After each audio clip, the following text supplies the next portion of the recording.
Welcome to Madhumita's food court. আজ আমি আপনাদের একটা ইউনিক চাটনি বানিয়ে দেখাবো। প্রথমে আমি 1 টিস্পুন পাঁচফোড়ন নিয়ে এটাকে একটু শুকনো খোলায় আমি ভেজে নেব।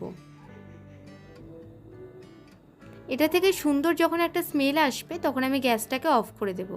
আপনারা এটাকে খুবই লো ফ্লেমে এটাকে ফ্রাই করবেন, না হলে এটা পুড়ে যেতে পারে মশলাটা। এটা আমার কমপ্লিট। এরপরে আমি কড়াইতে সর্ষের তেল দিয়েছি 1 টেবিল স্পুন। এর মধ্যে আমি একটা গোটা শুকনো লঙ্কা অ্যাড করলাম এবং 2 পিঞ্চ মতো আমি এখানে পাঁচফোড়ন অ্যাড করব। দিয়ে এটাকে আমি 10 সেকেন্ডের জন্য ফ্রাই করে নেব। এরপরে আমি সামান্য তেঁতুল নিয়ে সেটা থেকে পাল্প বের করে আমি একটু জলের সঙ্গে গুলে রেখেছি, আমি সেটাকে এর মধ্যে অ্যাড করে দেব।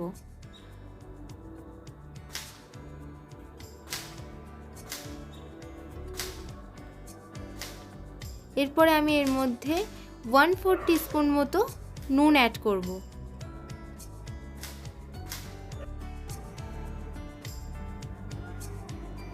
এরপর আমি এখানে রসগোল্লার যে রসটা ছিল আমি সেটা ব্যবহার করলাম।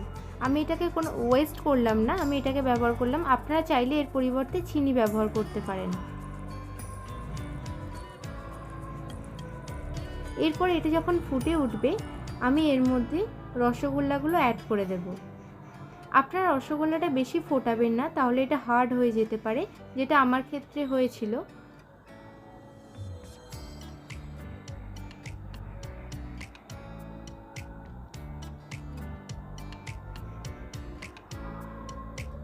এটা দিয়ে সঙ্গে সঙ্গে আপনারা এখানে আমসত্ত্বটা অ্যাড করে দেবেন এবং যে ভাজা মশলাটা আমরা রেখেছিলাম সেটাও আমি এখানে অ্যাড করে দেব 1 টিস্পুন মতো। দিয়ে সামান্য 1 মিনিটের জন্য এটাকে ফুটিয়ে আমরা এটাকে নামিয়ে নেব।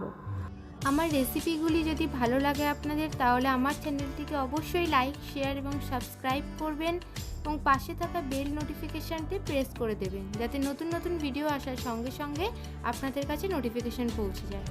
বাই বন্ধুরা, দেখা হচ্ছে আবার আপনাদের সঙ্গে নেক্সট ভিডিওতে।